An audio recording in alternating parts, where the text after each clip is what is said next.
The Apple eMac made a massive impact on my generation. This simple combination of older iMac G3 and newer iMac G4 became a staple of mid-2000s public schools. It was on these computers where millions of American students learned useful skills like video editing, writing, and other creative applications, and I was one of them. Growing up in the 2000s, the computer labs in my schools had a combination of the white iMacs and the 2003 eMacs, and that combination stuck around for quite some time. It took up until my later high school years to see the last of the eMacs disappear from the computer labs at school, which is amazing to me. While the early Intel iMacs came, had hardware failures, and left, the eMac stuck around for the entire time and lasted for over a decade of abuse in several graduating classes. I'm not the only one who seems to look back fondly at the eMac either. Many people in my audience have been quick to point out the eMac that's been sitting in the background of my videos for quite some time now. I bought the eMac back in early 2017 with the express purpose of making a video about it, and after dozens of revisions on the script, I think I can finally do it justice now. So this is the eMac, one of the most well-known forgotten computers.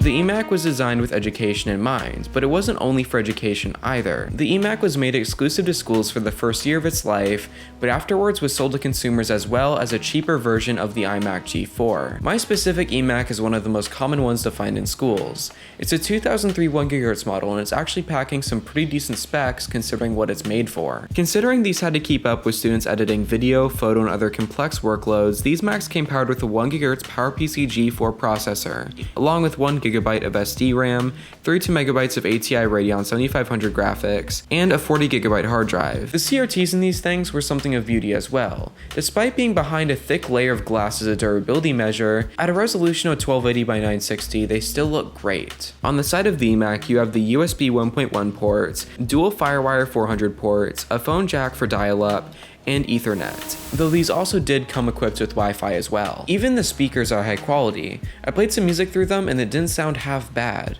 Take a listen.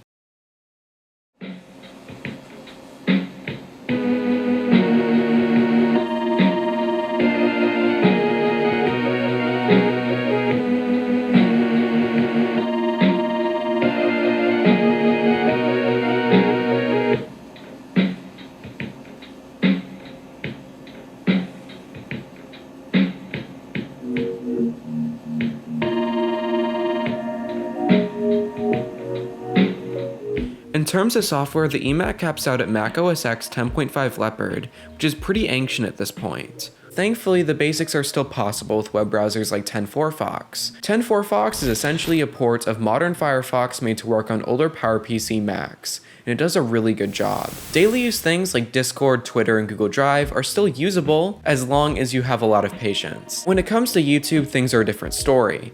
I can hear, but not watch things on YouTube in 144p. It's just too choppy and laggy. There are dozens of programs available that claim to speed up YouTube playback on older PowerPC Macs, but I have yet to find one that actually works, and most of them are very outdated. One thing that actually has aged well with this software is Apple's productivity programs. Final Cut Pro 5 is straight up ancient, but works astonishingly well. And in Final Cut Pro 5, as old as it is, all the basics are still there, like keyframes, video filters, and so on. Your patience is really the only limit, and I needed a lot of patience, considering this section was entirely edited on a 2003 eMac.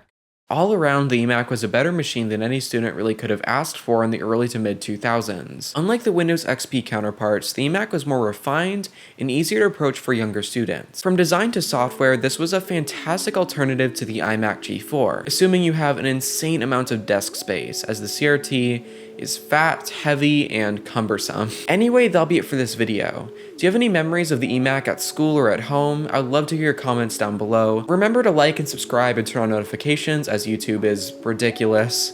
And thank you guys so much for watching. I'll see you in the next video. Bye.